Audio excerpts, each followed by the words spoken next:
أعوذ بالله من الشيطان الرجيم. بسم الله الرحمن الرحيم. ألف لام ميم. ذلك الكتاب لا ريب فيه هدى للمتقين الذين يؤمنون بالغيب ويقيمون الصلاة ومما رزقناهم ينفقون والذين يؤمنون بما أنزل إليك وما أنزل من قبلك وبالآخرة هم يوقنون أولئك على هدى من ربهم وأولئك هم المفلحون. إن الذين كفروا سواء عليهم أأنذرتهم أم لم تنذرهم لا يؤمنون. ختم الله على قلوبهم وعلى سمعهم وعلى أبصارهم غشاوة ولهم عذاب عظيم. ومن الناس من يقول آمنا بالله وباليوم الآخر وما هم بمؤمنين يخادعون الله والذين آمنوا وما يخدعون إلا أنفسهم وما يشعرون. في قلوبهم مرض فزادهم الله مرضا ولهم عذاب أليم بما كانوا يكذبون. وإذا قيل لهم لا تفسدوا في الأرض قالوا إنما نحن مصلحون ألا إنهم هم المفسدون ولكن لا يشعرون. وإذا قيل لهم آمنوا كما آمن الناس قالوا أنؤمن كما آمن السفهاء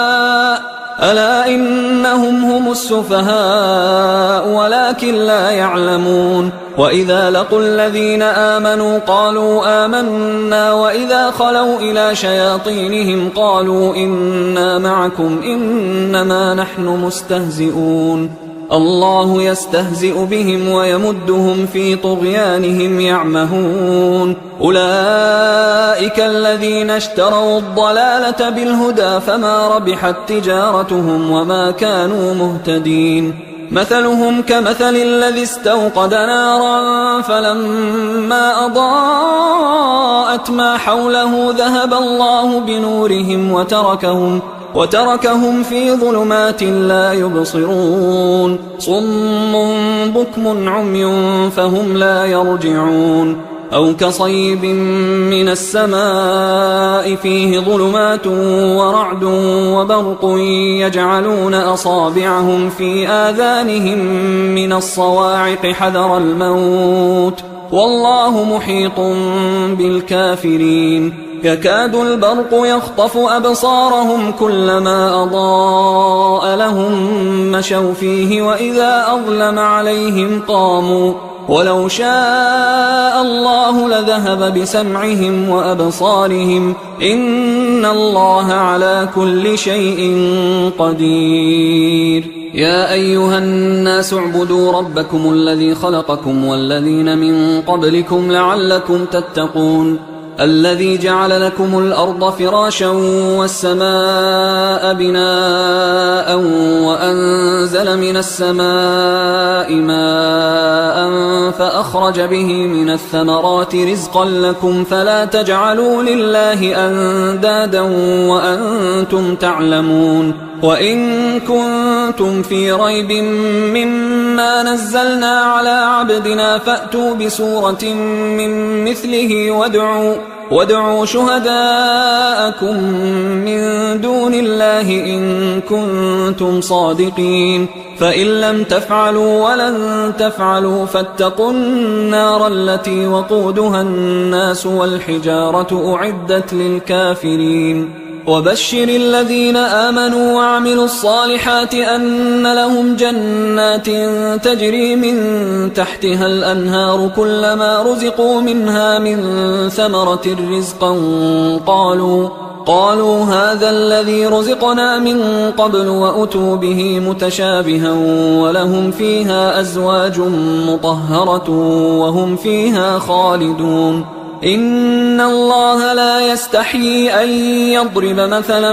ما بعوضة فما فوقها فأما الذين آمنوا فيعلمون أنه الحق من ربهم، وأما الذين كفروا فيقولون ماذا أراد الله بهذا مثلا يضل به كثيرا ويهدي به كثيرا وما يضل به إلا الفاسقين الذين ينقضون عهد الله من بعد ميثاقه ويقطعون ما أمر الله به أن يوصل ويفسدون في الأرض أولئك هم الخاسرون. كيف تكفرون بالله وكنتم أمواتا فأحياكم ثم يميتكم ثم يحييكم ثم إليه ترجعون. هو الذي خلق لكم ما في الأرض جميعا ثم استوى إلى السماء فسواهن 7 سماوات وهو بكل شيء عليم.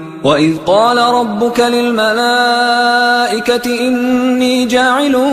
في الأرض خليفة قالوا أتجعل فيها من يفسد فيها ويسفك الدماء ونحن نسبح بحمدك ونقدس لك قال إني أعلم ما لا تعلمون. وعلم آدم الأسماء كلها ثم عرضهم على الملائكة فقال أنبئوني بأسماء هؤلاء إن كنتم صادقين. قالوا سبحانك لا علم لنا إلا ما علمتنا إنك أنت العليم الحكيم. قال يا آدم أنبئهم بأسمائهم فلما أنبأهم بأسمائهم قال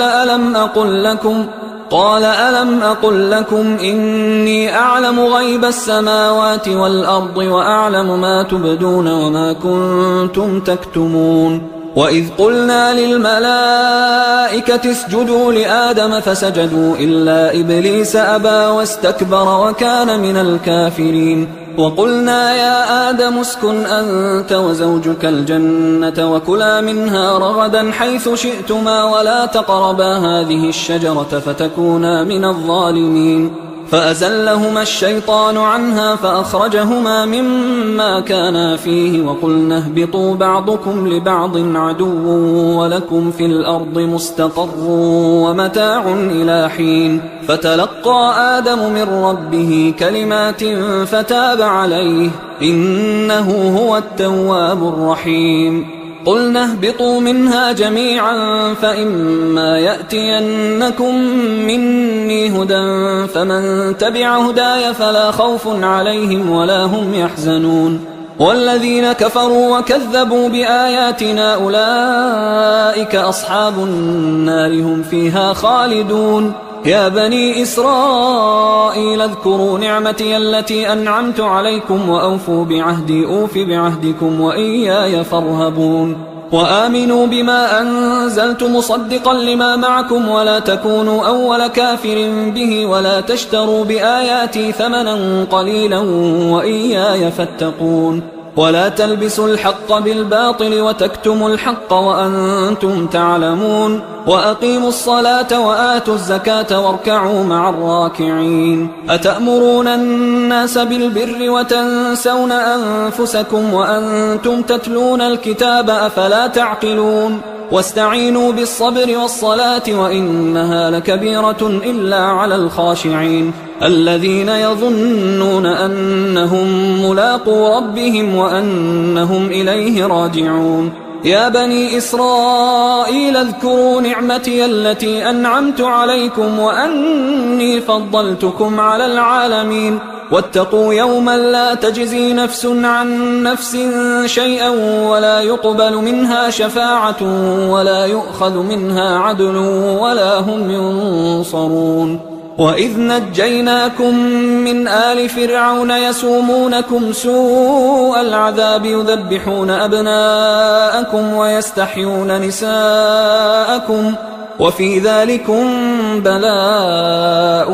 من ربكم عظيم. وإذ فرقنا بكم البحر فأنجيناكم وأغرقنا آل فرعون وأنتم تنظرون. وإذ واعدنا موسى 40 ليلة ثم اتخذتم العجل من بعده وأنتم ظالمون. ثم عفونا عنكم من بعد ذلك لعلكم تشكرون وإذ آتينا موسى الكتاب والفرقان لعلكم تهتدون وإذ قال موسى لقومه يا قوم إنكم ظلمتم أنفسكم باتخاذكم العجل فتوبوا إلى بارئكم فاقتلوا أنفسكم ذلكم خير لكم عند بارئكم فتاب عليكم إنه هو التواب الرحيم وإذ قلتم يا موسى لن نؤمن لك حتى نرى الله جهرة فأخذتكم الصاعقة وأنتم تنظرون ثم بعثناكم من بعد موتكم لعلكم تشكرون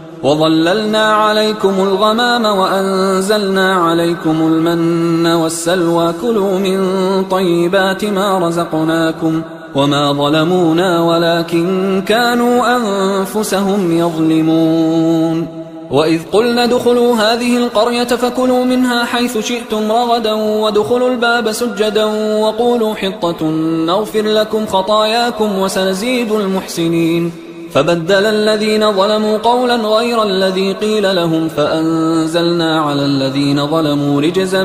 من السماء بما كانوا يفسقون وإذ استسقى موسى لقومه فقلنا اضرب بعصاك الحجر فانفجرت منه 12 عينا قد علم كل أناس مشربهم كلوا واشربوا من رزق الله ولا تعثوا في الأرض مفسدين وإذ قلتم يا موسى لن نصبر على طعام واحد فادع لنا ربك يخرج لنا مما تنبت الأرض من بقلها وقثائها وفومها وعدسها وبصلها قال أتستبدلون الذي هو أدنى بالذي هو خير اهبطوا مصرا فإن لكم ما سألتم وضربت عليهم الذلة والمسكنة وباءوا بغضب من الله ذلك بأنهم كانوا يكفرون بآيات الله ويقتلون النبيين بغير الحق ذلك بما عصوا وكانوا يعتدون إن الذين آمنوا والذين هادوا والنصارى والصابئين من آمن بالله واليوم الآخر وعمل صالحا فلهم أجرهم عند ربهم ولا خوف عليهم ولا هم يحزنون وإذ أخذنا ميثاقكم ورفعنا فوقكم الطور خذوا ما آتيناكم بقوة واذكروا ما فيه لعلكم تتقون ثم توليتم من بعد ذلك فلولا فضل الله عليكم ورحمته لكنتم من الخاسرين ولقد علمتم الذين اعتدوا منكم في السبت فقلنا لهم كونوا قردة خاسئين فجعلناها نكالا لما بين يديها وما خلفها وموعظة للمتقين وإذ قال موسى لقومه إن الله يأمركم أن تذبحوا بقرة قالوا أتتخذنا هزوا قال أعوذ بالله أن أكون من الجاهلين قالوا ادع لنا ربك يبين لنا ما هي قال إنه يقول إنها بقرة لا فارض ولا بكر عوان بين ذلك فافعلوا ما تؤمرون قالوا ادع لنا ربك يبين لنا ما لونها قال إنه يقول إنها بقرة صفراء فاقع لونها تسر الناظرين قالوا ادع لنا ربك يبين لنا ما هي إن البقرة شابه علينا وإنا إن شاء الله لمهتدون قال إنه يقول إنها بقرة لا ذلول تثير الأرض ولا تسقي الحرث مسلمة لا شية فيها قالوا الآن جئت بالحق فذبحوها وما كادوا يفعلون وإذ قتلتم نفسا فادارأتم فيها والله مخرج ما كنتم تكتمون فقلنا اضربوه ببعضها كذلك يحيي الله الموتى ويريكم آياته لعلكم تعقلون ثم قست قلوبكم من بعد ذلك فهي كالحجارة أو أشد قسوة وإن من الحجارة لما يتفجر منه الأنهار وإن منها لما يشقق فيخرج منه الماء وإن منها لما يهبط من خشية الله وما الله بغافل عما تعملون أفتطمعون أن يؤمنوا لكم وقد كان فريق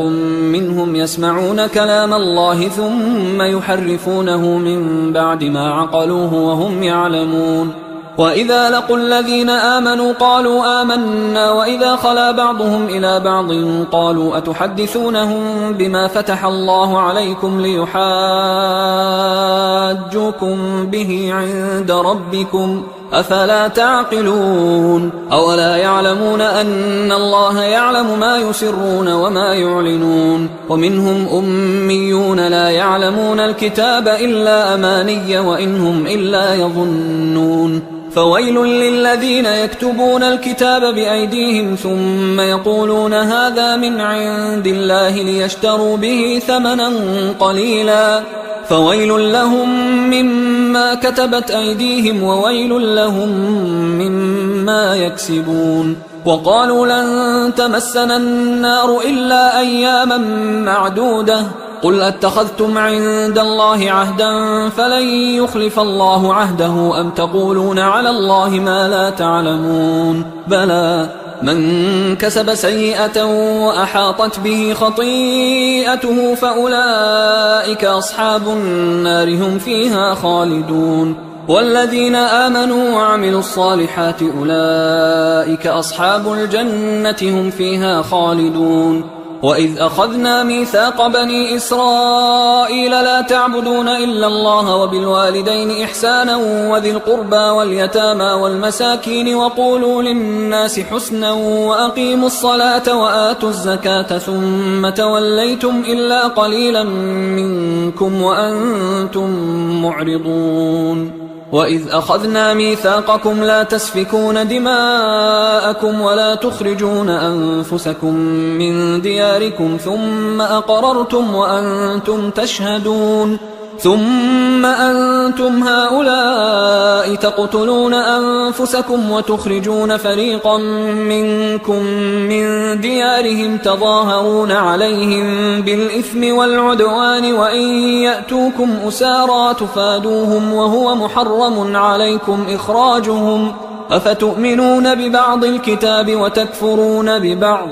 فما جزاء من يفعل ذلك منكم إلا خزي في الحياة الدنيا ويوم القيامة يردون إلى أشد العذاب وما الله بغافل عما تعملون أولئك الذين اشتروا الحياة الدنيا بالآخرة فلا يخفف عنهم العذاب ولا هم ينصرون ولقد آتينا موسى الكتاب وقفينا من بعده بالرسل وآتينا عيسى ابن مريم البينات وأيدناه بروح القدس أفكلما جاءكم رسول بما لا تهوى أنفسكم استكبرتم ففريقا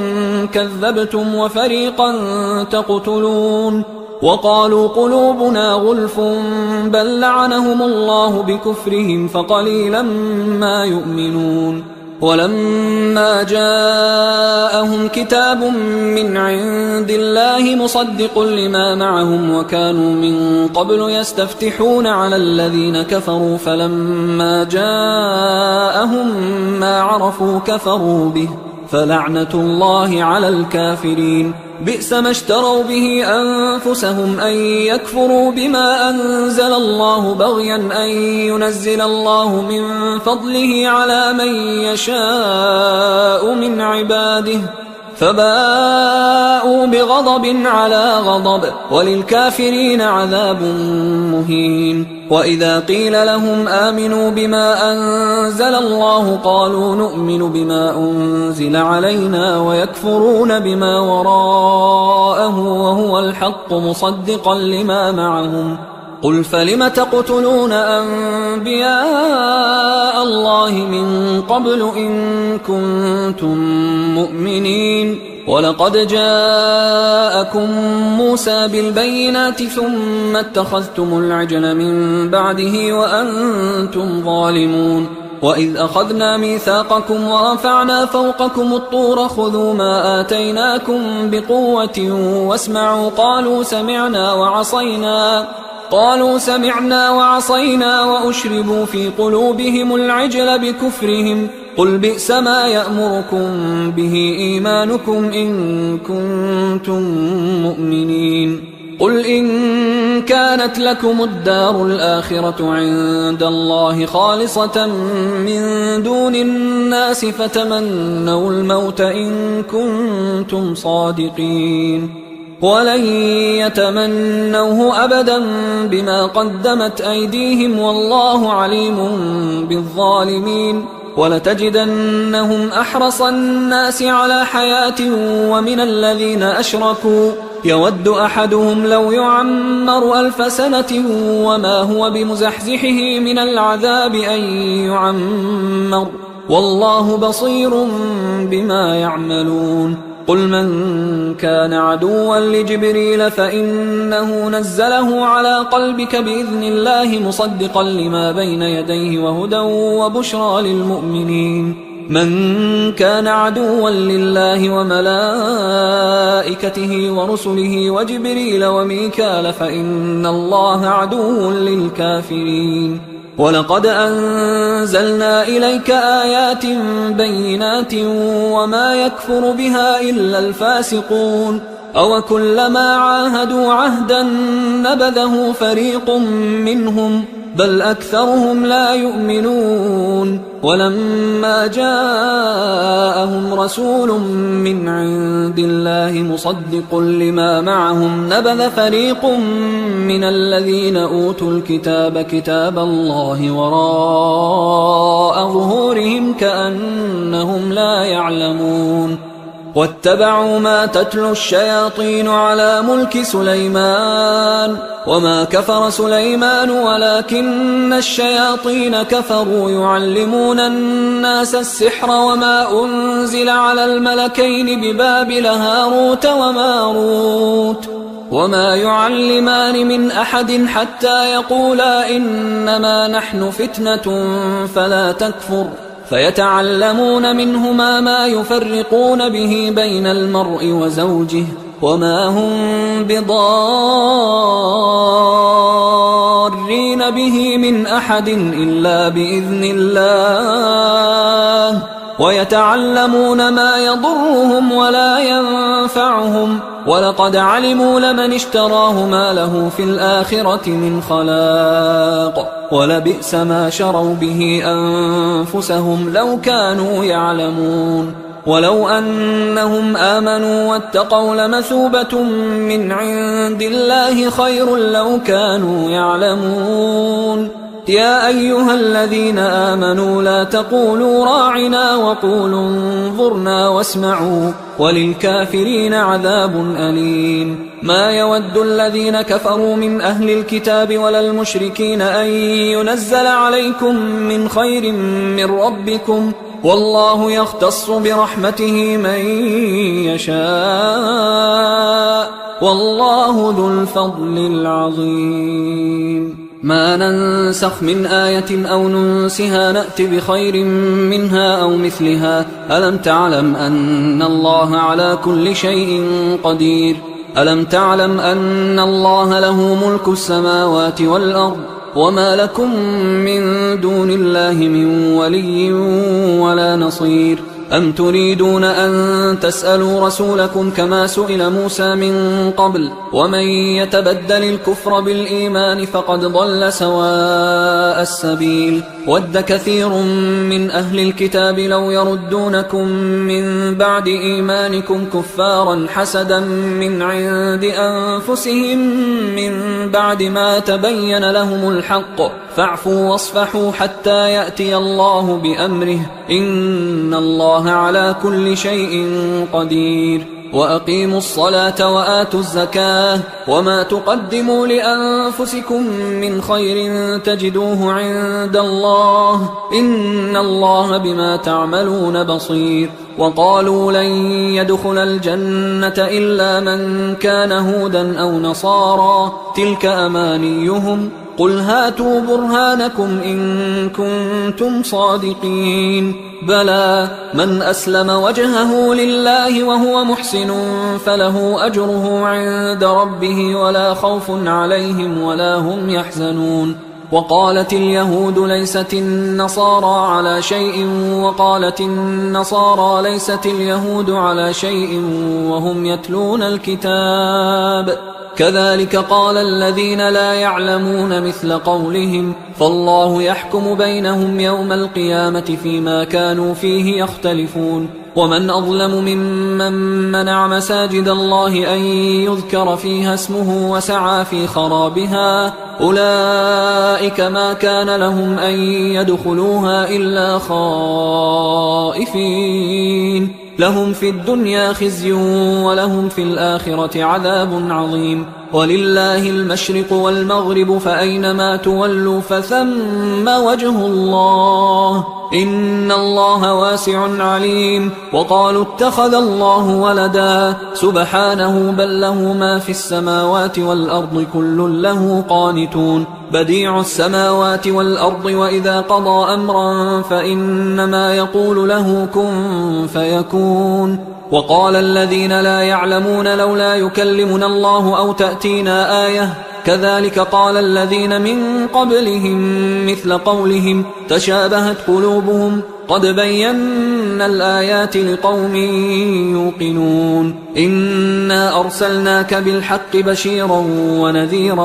ولا تسأل عن أصحاب الجحيم ولن ترضى عنك اليهود ولا النصارى حتى تتبع ملتهم قل إن هدى الله هو الهدى ولئن اتبعت أهواءهم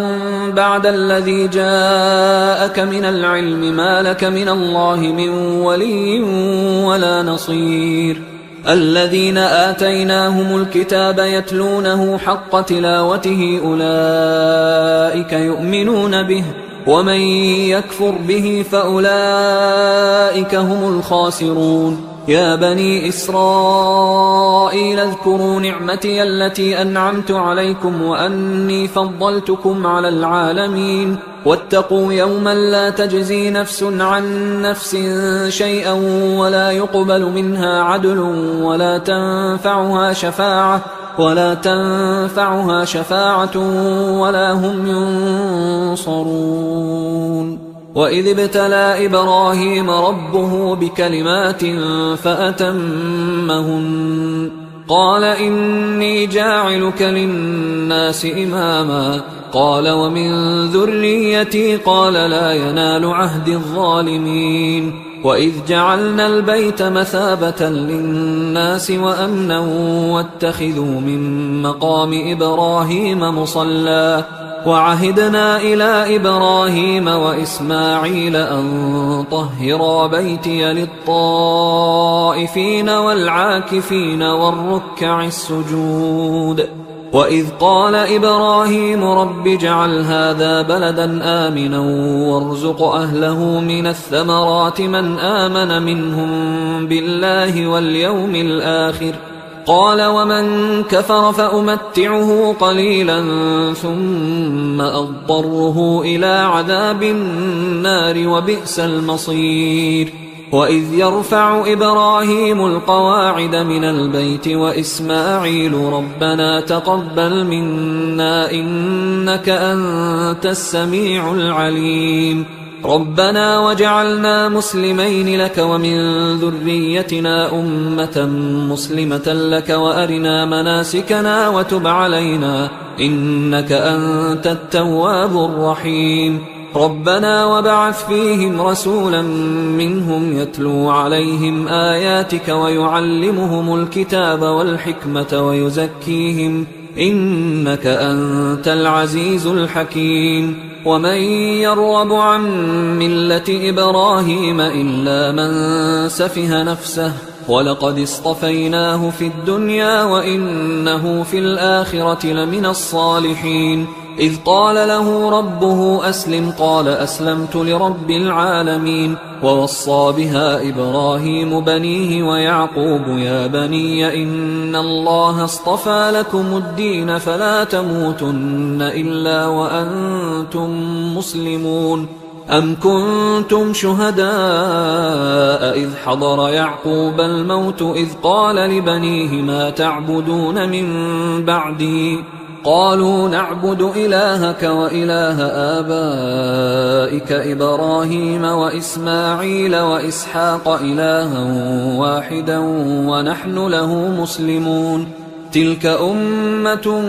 قد خلت لها ما كسبت ولكم ما كسبتم ولا تسألون عما كانوا يعملون. وقالوا كونوا هودا أو نصارى تهتدوا قل بل ملة إبراهيم حنيفا وما كان من المشركين. قولوا آمنا بالله وما أنزل إلينا وما أنزل إلى إبراهيم وإسماعيل وإسحاق ويعقوب والأسباط وما أوتي موسى وعيسى وما أوتي النبيون من ربهم لا نفرق بين أحد منهم ونحن له مسلمون. فإن آمنوا بمثل ما آمنتم به فقد اهتدوا وإن تولوا فإنما هم في شقاق فسيكفيكهم الله وهو السميع العليم. صبغة الله ومن أحسن من الله صبغة ونحن له عابدون. قل أتحاجوننا في الله وهو ربنا وربكم ولنا أعمالنا ولكم أعمالكم ونحن له مخلصون. أم تقولون إن إبراهيم وإسماعيل وإسحاق ويعقوب والأسباط كانوا هودا أو نصارى قل أأنتم أعلم أم الله ومن أظلم ممن كتم شهادة عنده من الله وما الله بغافل عما تعملون. تلك أمة قد خلت لها ما كسبت ولكم ما كسبتم ولا تسألون عما كانوا يعملون. سيقول السفهاء من الناس ما ولاهم عن قبلتهم التي كانوا عليها قل لله المشرق والمغرب يهدي من يشاء إلى صراط مستقيم. وكذلك جعلناكم أمة وسطا لتكونوا شهداء على الناس ويكون الرسول عليكم شهيدا. وما جعلنا القبلة التي كنت عليها إلا لنعلم من يتبع الرسول ممن ينقلب على عقبيه وإن كانت لكبيرة إلا على الذين هدى الله وما كان الله ليضيع إيمانكم إن الله بالناس لرؤوف رحيم. قد نرى تقلب وجهك في السماء فلنولينك قبلة ترضاها فول وجهك شطر المسجد الحرام وحيث ما كنتم فولوا وجوهكم شطره وإن الذين أوتوا الكتاب ليعلمون أنه الحق من ربهم وما الله بغافل عما يعملون. ولئن أتيت الذين أوتوا الكتاب بكل آية ما تبعوا قبلتك وما أنت بتابع قبلتهم وما بعضهم بتابع قبلة بعض ولئن اتبعت أهواءهم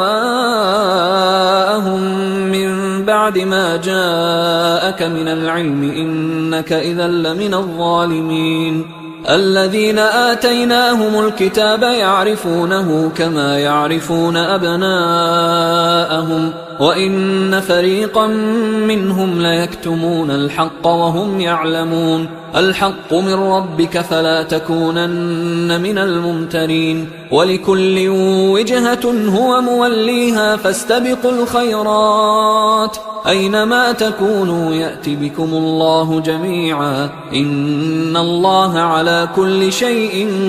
قدير ومن حيث خرجت فول وجهك شطر المسجد الحرام وإنه للحق من ربك وما الله بغافل عما تعملون ومن حيث خرجت فول وجهك شطر المسجد الحرام وحيث ما كنتم فولوا وجوهكم شطره لئلا يكون للناس عليكم حجة إلا الذين ظلموا منهم فلا تخشوهم واخشوني ولأتم نعمتي عليكم ولعلكم تهتدون كما أرسلنا فيكم رسولا منكم يتلو عليكم آياتنا ويزكيكم ويعلمكم الكتاب والحكمة ويعلمكم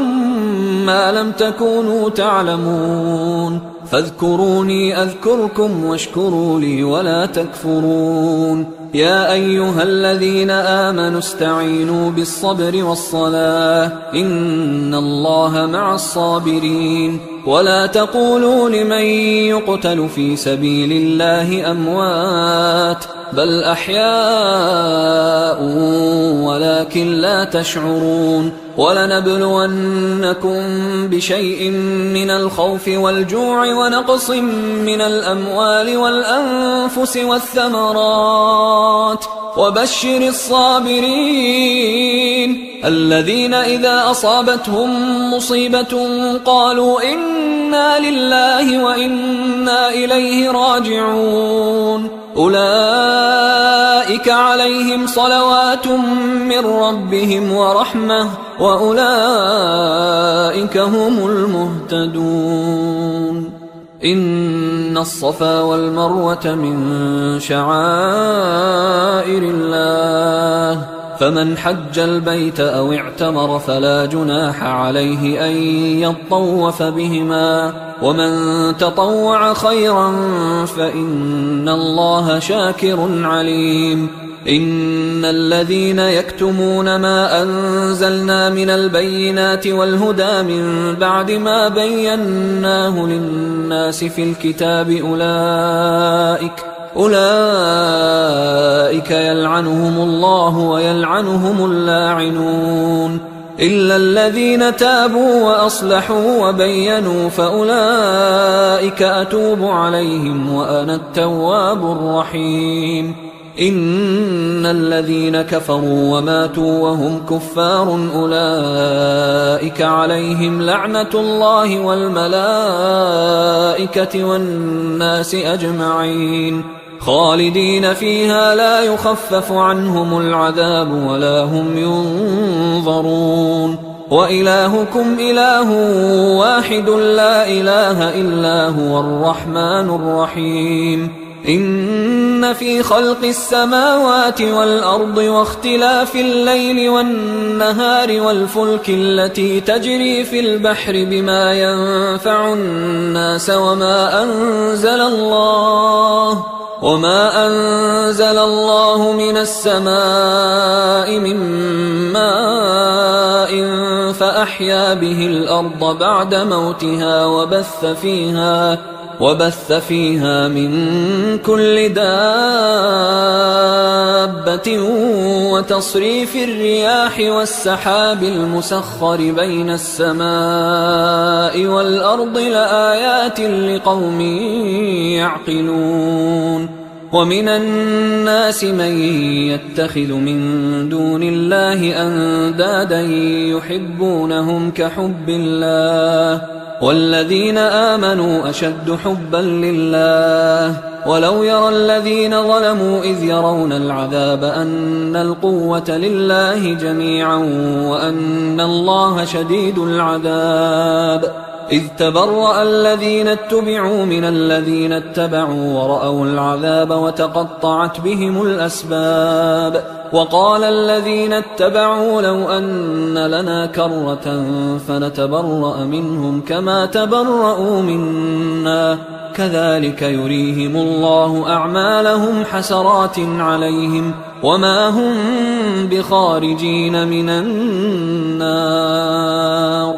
يا أيها الناس كلوا مما في الأرض حلالا طيبا ولا تتبعوا خطوات الشيطان إنه لكم عدو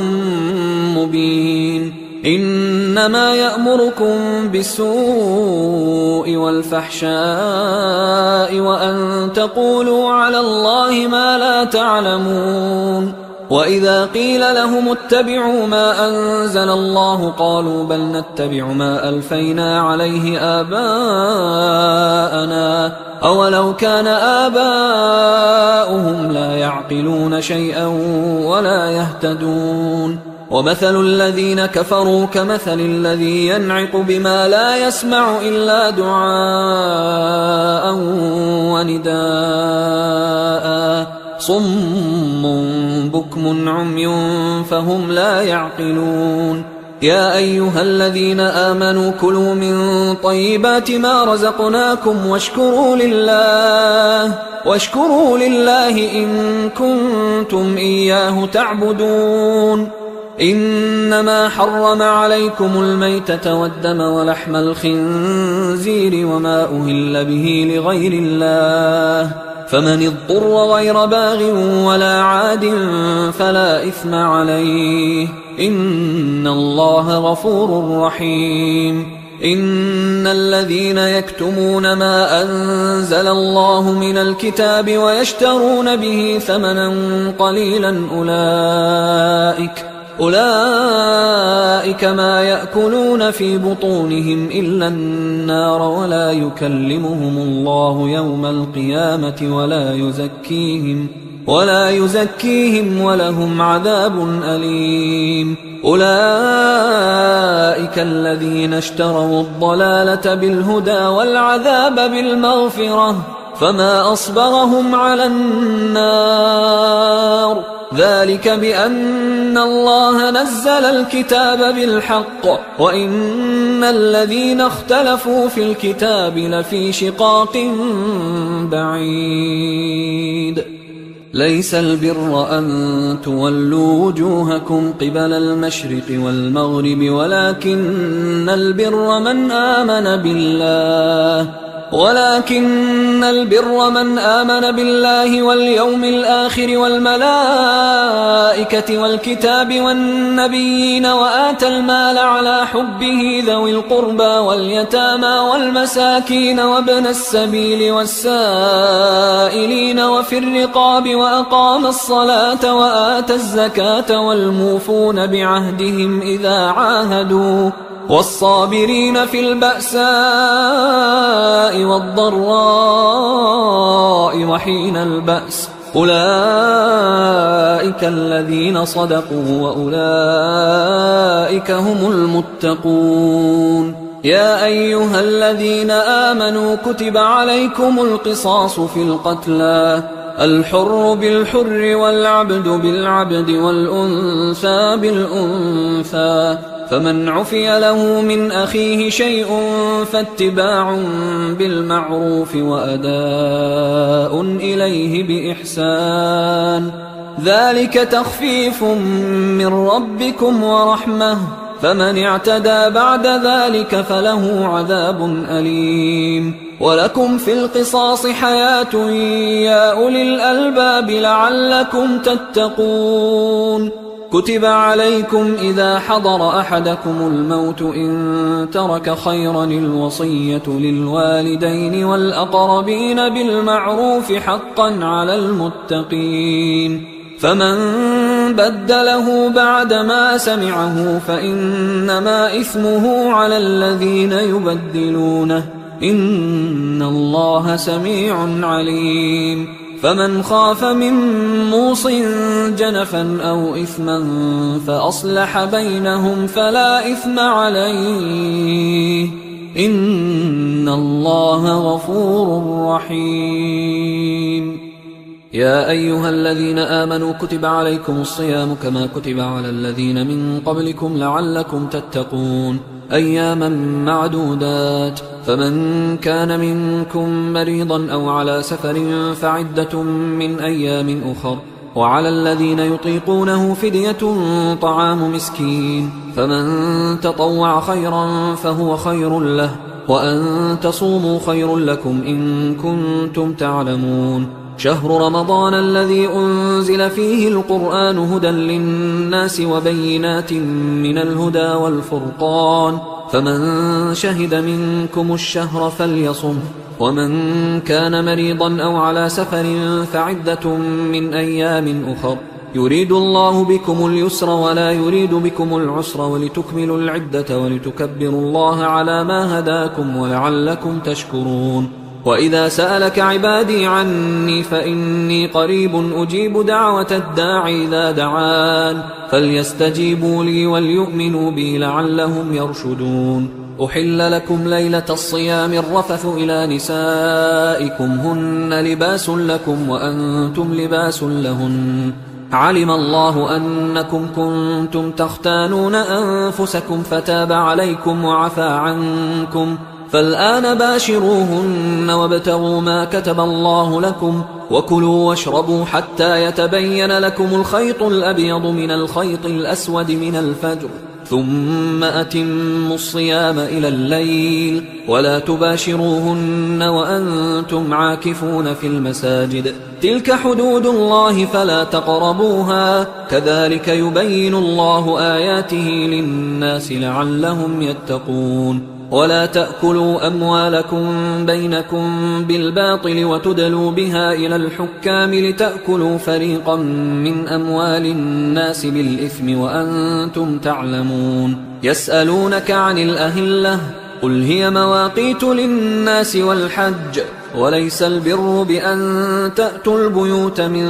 ظهورها ولكن البر من اتقى، وأتوا البيوت من أبوابها واتقوا الله لعلكم تفلحون. وقاتلوا في سبيل الله الذين يقاتلونكم ولا تعتدوا إن الله لا يحب المعتدين. وقتلوهم حيث ثقفتموهم وأخرجوهم من حيث أخرجوكم والفتنة أشد من القتل، ولا تقاتلوهم عند المسجد الحرام حتى يقاتلوكم فيه، فإن قاتلوكم فاقتلوهم، كذلك جزاء الكافرين، فإن انتهوا فإن الله غفور رحيم. وقاتلوهم حتى لا تكون فتنة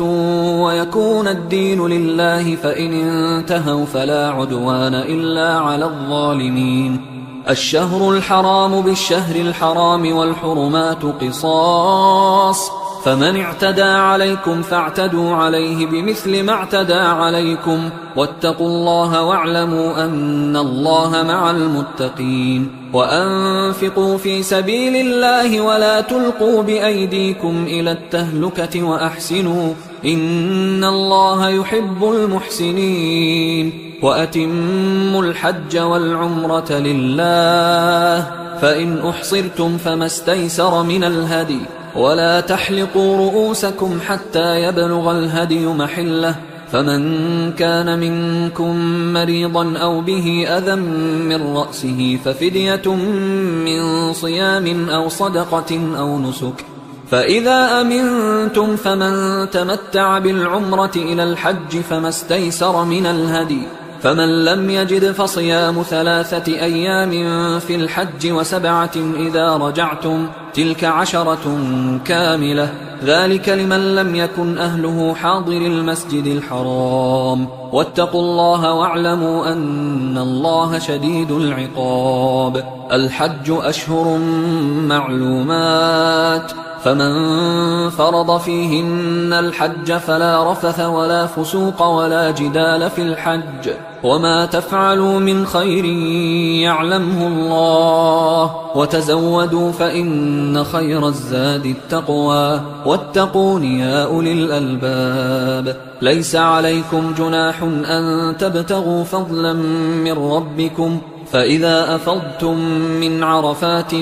فاذكروا الله عند المشعر الحرام واذكروه كما هداكم وإن كنتم من قبله لمن الضالين ثم أفيضوا من حيث أفاض الناس واستغفروا الله إن الله غفور رحيم فإذا قضيتم مناسككم فاذكروا الله كذكركم آباءكم أو أشد ذكرا فمن الناس من يقول ربنا آتنا في الدنيا وما له في الآخرة من خلاق ومنهم من يقول ربنا آتنا في الدنيا حسنة وفي الآخرة حسنة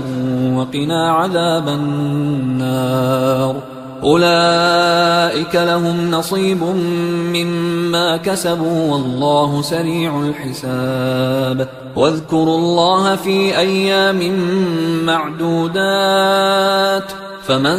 تعجل في يومين فلا إثم عليه ومن تأخر فلا إثم عليه لمن اتقى واتقوا الله واعلموا أنكم إليه تحشرون ومن الناس من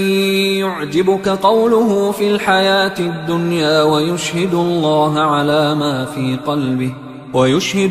على ما في قلبه وهو ألد الخصام وإذا تولى سعى في الأرض ليفسد فيها ويهلك الحرث والنسل والله لا يحب الفساد وإذا قيل له اتق الله أخذته العزة بالإثم فحسبه جهنم ولبئس المهاد ومن الناس من يشري نفسه ابتغاء مرضات الله والله رؤوف بالعباد يا أيها الذين آمنوا ادخلوا في السلم كافة ولا تتبعوا خطوات الشيطان إنه لكم عدو مبين فإن زللتم من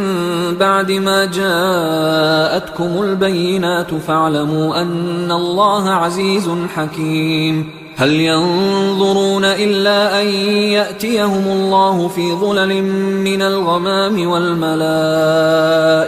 وقضي الأمر وإلى الله ترجع الأمور سل بني إسرائيل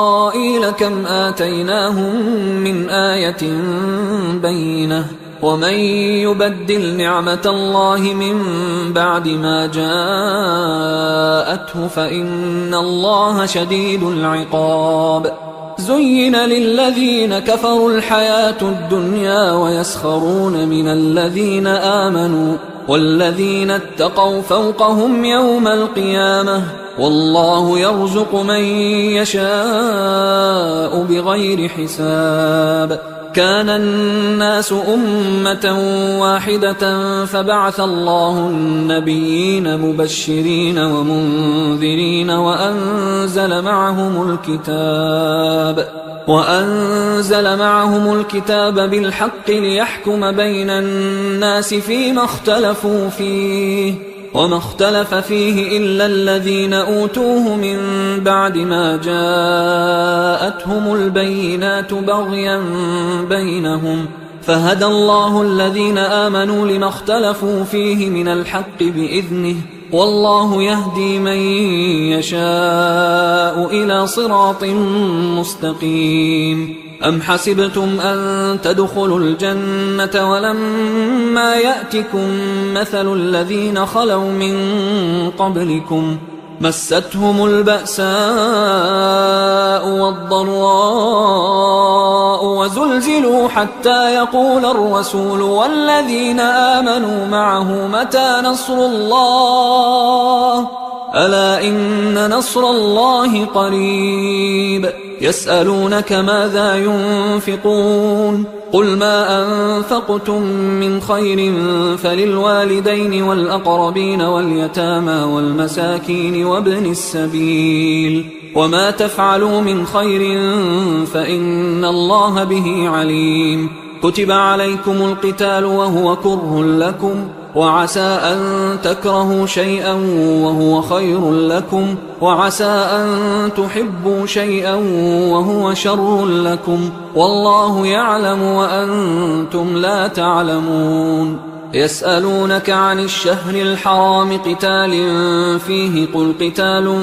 فيه كبير وصد عن سبيل الله وكفر به والمسجد الحرام وإخراج أهله منه أكبر عند الله والفتنة أكبر من القتل ولا يزالون يقاتلونكم حتى يردوكم عن دينكم إن استطاعوا ومن يرتدد منكم عن دينه فيمت وهو كافر فأولئك حبطت أعمالهم في الدنيا والآخرة وأولئك أصحاب النار هم فيها خالدون إن الذين آمنوا والذين هاجروا وجاهدوا في سبيل الله أولئك يرجون رحمة الله والله غفور رحيم يسألونك عن الخمر والميسر قل فيهما إثم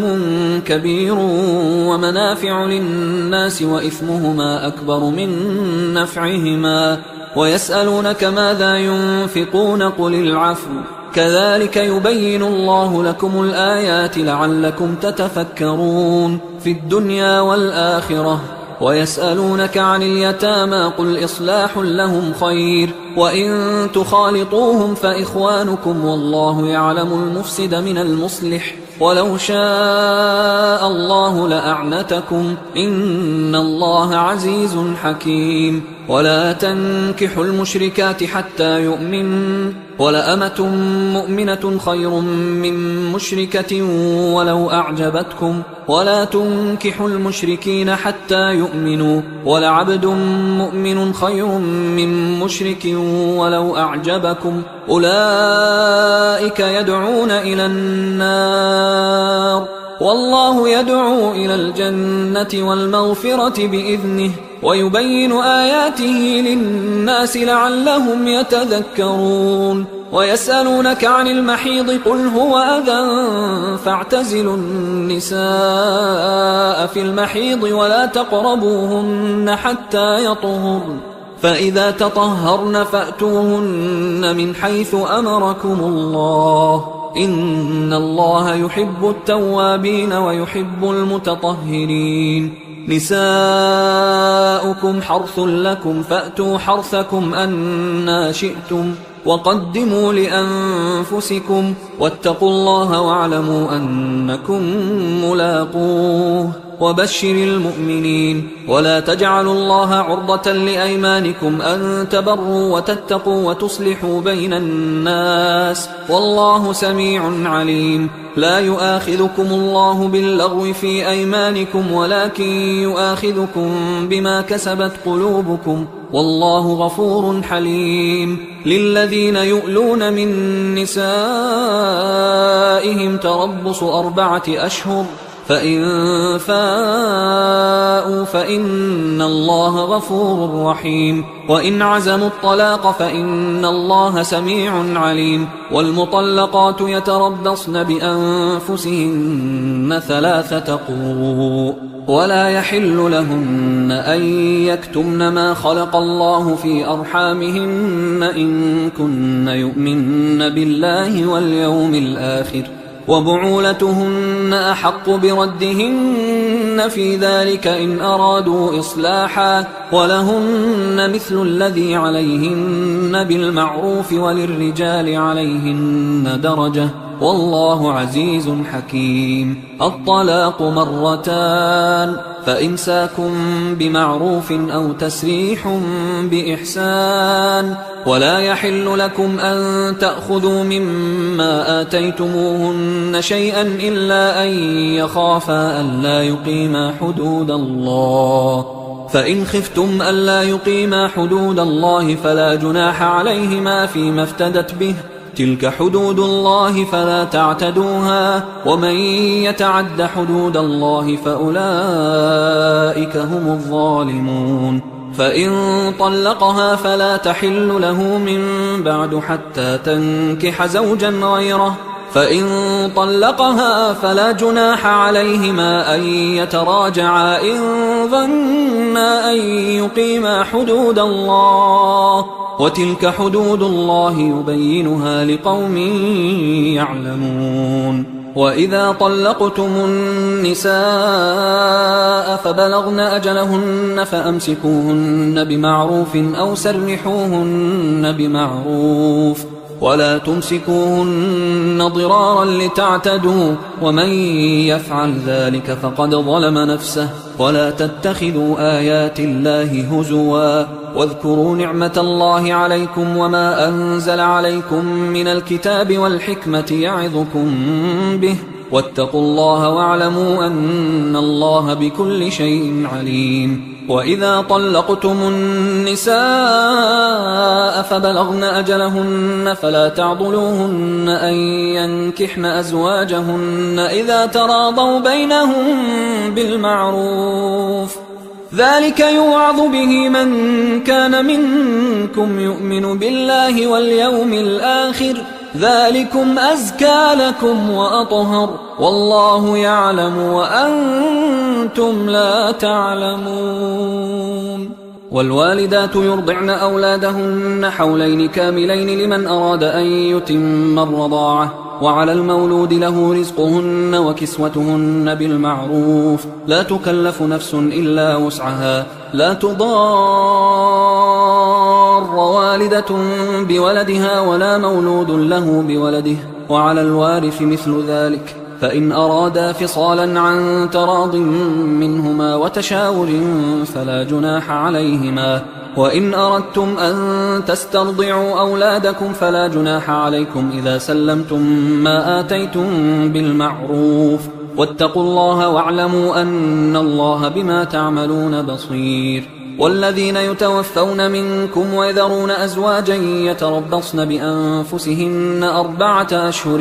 و10، فإذا بلغن أجلهن فلا جناح عليكم فيما فعلن في أنفسهن بالمعروف، والله بما تعملون خبير. ولا جناح عليكم فيما عرضتم به من خطبة النساء أو أكننتم في أنفسكم، علم الله أنكم ستذكرونهن ولكن لا تواعدوهن سرا إلا أن تقولوا قولا معروفا، ولا تعزموا عقدة النكاح حتى يبلغ الكتاب أجله، واعلموا أن الله يعلم ما في أنفسكم فاحذروه، واعلموا أن الله غفور حليم. لا جناح عليكم إن طلقتم النساء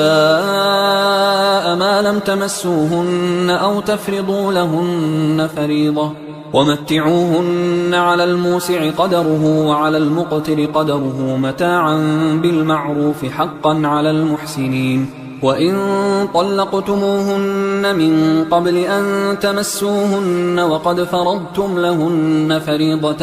فنصف ما فرضتم إلا أن يعفون أو يعفو الذي بيده عقدة النكاح، وأن تعفوا أقرب للتقوى، ولا تنسوا الفضل بينكم، إن الله بما تعملون بصير. حافظوا على الصلوات والصلاة الوسطى وقوموا لله قانتين، فإن خفتم فرجالا أو ركبانا، فإذا أمنتم فاذكروا الله كما علمكم ما لم تكونوا تعلمون. والذين يتوفون منكم ويذرون أزواجا وصية لأزواجهم متاعا إلى الحول غير إخراج، فإن خرجن فلا جناح عليكم فيما فعلن في أنفسهن من معروف، والله عزيز حكيم. وللمطلقات متاع بالمعروف حقا على المتقين كذلك يبين الله لكم آياته لعلكم تعقلون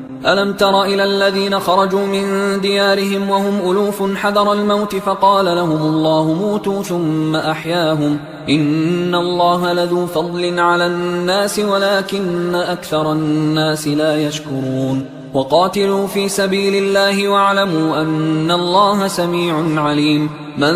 ذا الذي يقرض الله قرضا حسنا فيضاعفه له أضعافا كثيرة والله يقبض ويبسط وإليه ترجعون ألم تر إلى الملأ من بني إسرائيل من بعد موسى إذ قالوا لنبي له مبعث لنا ملكا نقاتل في سبيل الله قال هل عسيتم إن كتب عليكم القتال ألا تقاتلوا قالوا وما لنا ألا نقاتل في سبيل الله وقد أخرجنا من ديارنا وأبنائنا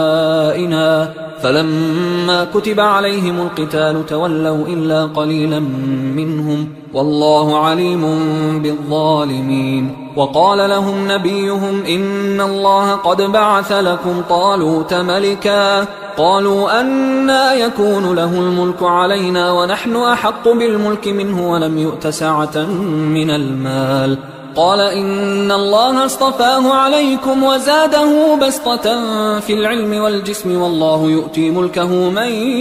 يشاء والله واسع عليم وقال لهم نبيهم إن آية ملكه أن يأتيكم التابوت فيه سكينة من ربكم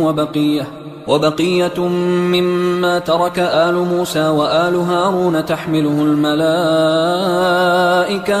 إن في ذلك لآية لكم إن كنتم مؤمنين فلما فصل طالوت بالجنود قال إن الله مبتليكم بنهر فمن شرب منه فليس مني ومن لم يطعمه فإنه مني إلا من اغترف غرفة بيده فشربوا منه إلا قليلا منهم فلما جاوزه هو والذين آمنوا معه قالوا لا طاقة لنا اليوم بجالوت وجنوده قال الذين يظنون أنهم ملاقوا الله كم من فئة قليلة غلبت فئة كثيرة بإذن الله والله مع الصابرين ولما برزوا لجالوت وجنوده قالوا ربنا أفرغ علينا صبرا وثبت أقدامنا وانصرنا على القوم الكافرين فهزموهم بإذن الله وقتل داود جالوت وآتاه الله الملك والحكمة وعلمه مما يشاء ولولا دفع الله الناس بعضهم ببعض لفسدت الأرض ولكن الله ذو فضل على العالمين تلك آيات الله نتلوها عليك بالحق وإنك لمن المرسلين تلك الرسل فضلنا بعضهم على بعض منهم من كلم الله ورفع بعضهم درجات وآتينا عيسى ابن مريم البينات وأيدناه بروح القدس ولو شاء الله ما اقتتل الذين من بعدهم من بعد ما جاءتهم البينات ولكن اختلفوا فمنهم من آمن ومنهم من كفر ولو شاء الله ما اقتتلوا ولكن الله يفعل ما يريد يا أيها الذين آمنوا أنفقوا مما رزقناكم من قبل أن يأتي يوم لا بيع فيه ولا خلة ولا شفاعة والكافرون هم الظالمون الله لا إله إلا هو الحي القيوم لا تأخذه سنة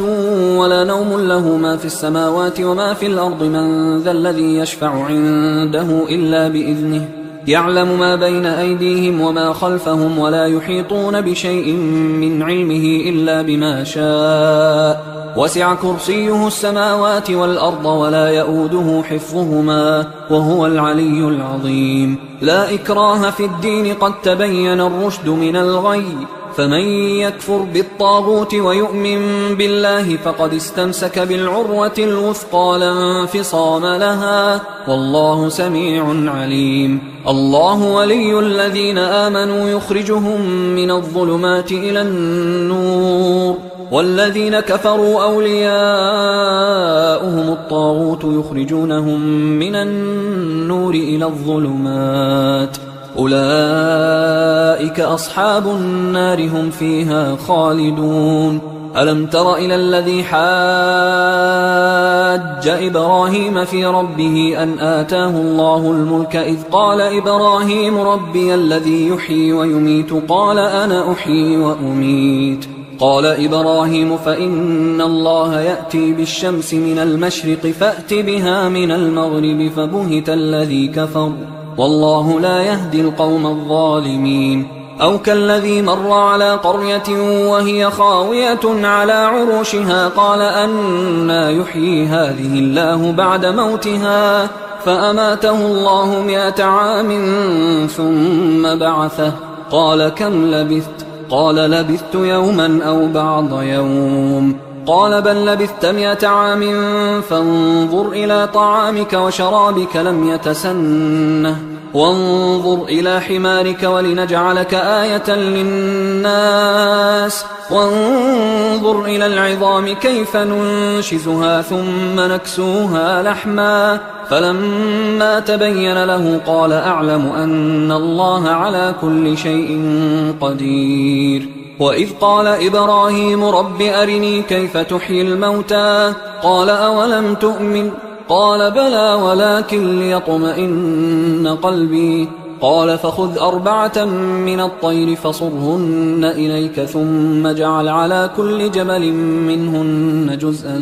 ثم ادعهن يأتينك سعيا واعلم أن الله عزيز حكيم. مثل الذين ينفقون أموالهم في سبيل الله كمثل حبة أنبتت 7 سنابل في كل سنبلة 100 حبة والله يضاعف لمن يشاء والله واسع عليم. الذين ينفقون أموالهم في سبيل الله ثم لا يتبعون ما أنفقوا منا ولا أذى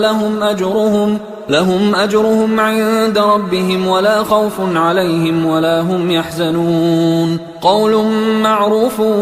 ومغفرة خير من صدقة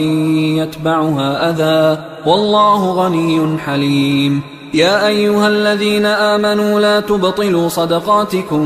بالمن والأذى كالذي ينفق ماله رئاء الناس ولا يؤمن بالله واليوم الآخر فمثله كمثل صفوان عليه تراب فأصابه وابل فتركه صلدا لا يقدرون على شيء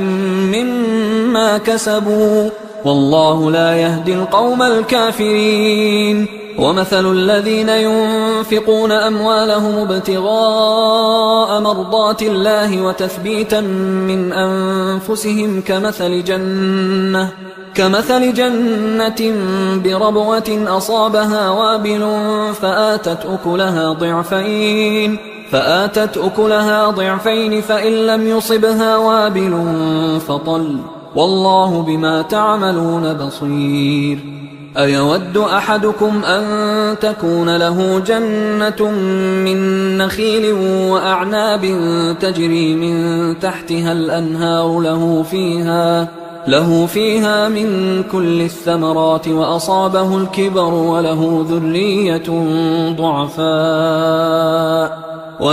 ذرية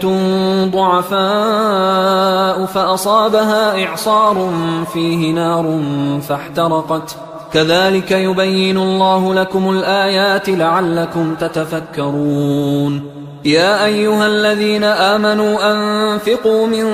طيبات ما كسبتم ومما أخرجنا لكم من الأرض ولا تيمموا الخبيث منه تنفقون ولستم بآخذيه إلا أن تغمضوا فيه واعلموا أن الله غني حميد. الشيطان يعدكم الفقر ويأمركم بالفحشاء والله يعدكم مغفرة منه وفضلا والله واسع عليم. يؤتي الحكمة من يشاء ومن يؤت الحكمة فقد أوتي خيرا كثيرا وما يذكر إلا أولو الألباب. وما أنفقتم من نفقة أو نذرتم من نذر فإن الله يعلمه وما للظالمين من أنصار. إن تبدوا الصدقات فنعما هي وإن تخفوها وتؤتوها الفقراء فهو خير لكم ويكفر عنكم من سيئاتكم والله بما تعملون خبير. ليس عليك هداهم ولكن الله يهدي من يشاء وما تنفقوا من خير فلأنفسكم وما تنفقون إلا ابتغاء وجه الله وما تنفقوا من خير يوفى إليكم وأنتم لا تظلمون. للفقراء الذين أحصروا في سبيل الله لا يستطيعون ضربا في الأرض يحسبهم الجاهل أغنياء من التعفف تعرفهم بسيماهم لا يسألون الناس إلحافا وما تنفقوا من خير فإن الله به عليم. الذين ينفقون أموالهم بالليل والنهار سرا وعلانية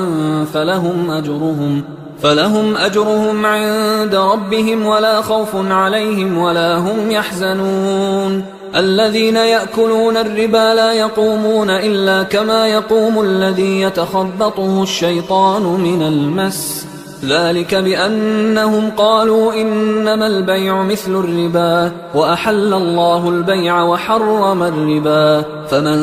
جاءه موعظة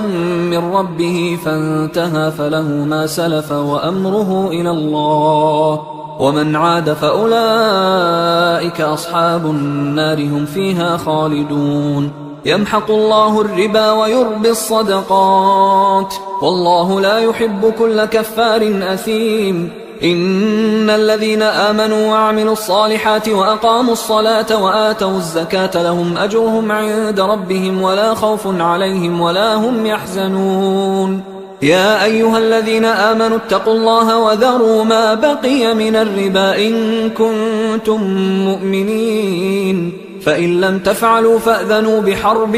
من الله ورسوله وإن تبتم فلكم رؤوس أموالكم لا تظلمون ولا تظلمون. وإن كان ذو عسرة فنظرة إلى ميسرة وأن تصدقوا خير لكم إن كنتم تعلمون. واتقوا يوما ترجعون فيه إلى الله ثم توفى كل نفس ما كسبت وهم لا يظلمون. يا أيها الذين آمنوا إذا تداينتم بدين إلى أجل مسمى فاكتبوه وليكتب بينكم كاتب بالعدل ولا يأب كاتب أن يكتب كما علمه الله فليكتب وليملل الذي عليه الحق وليتق الله ربه ولا يبخس منه شيئا فإن كان الذي عليه الحق سفيها أو ضعيفا أو لا يستطيع أن يمله فليملل وليه بالعدل واستشهدوا شهيدين من رجالكم فإن لم يكونا رجلين فرجل وامرأتان ممن ترضون من الشهداء أن تضل إحداهما فتذكر إحداهما الأخرى ولا يأبى الشهداء إذا ما دعوا ولا تسأموا أن تكتبوه صغيرا أو كبيرا إلى أجله ذلكم أقسط عند الله وأقوم للشهادة وأدنى ألا ترتابوا إلا أن تكون تجارة حاضرة تديرونها بينكم فليس عليكم جناح ألا تكتبوها وأشهدوا إذا تبايعتم ولا يضار كاتب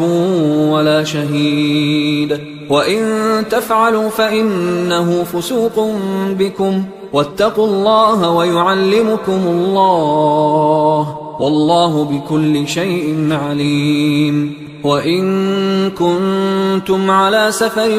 ولم تجدوا كاتبا فرهان مقبوضة فإن أمن بعضكم بعضا فليؤدي الذي اؤتمن أمانته وليتق الله ربه ولا تكتموا الشهادة ومن يكتمها فإنه آثم قلبه والله بما تعملون عليم لله ما في السماوات وما في الأرض وإن تبدوا ما في أنفسكم أو تخفوه يحاسبكم به الله فيغفر لمن يشاء ويعذب من يشاء والله على كل شيء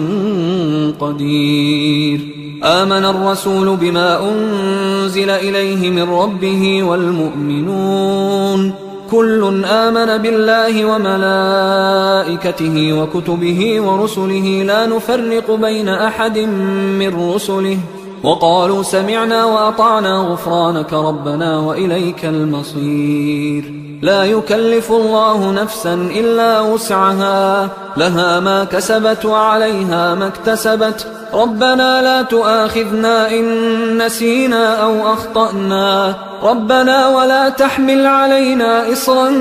كما حملته على الذين من قبلنا ربنا ولا تحملنا ما لا طاقة لنا به واعف عنا واغفر لنا وارحمنا أنت مولانا فانصرنا على القوم الكافرين. حصريا على قارئ القرآن.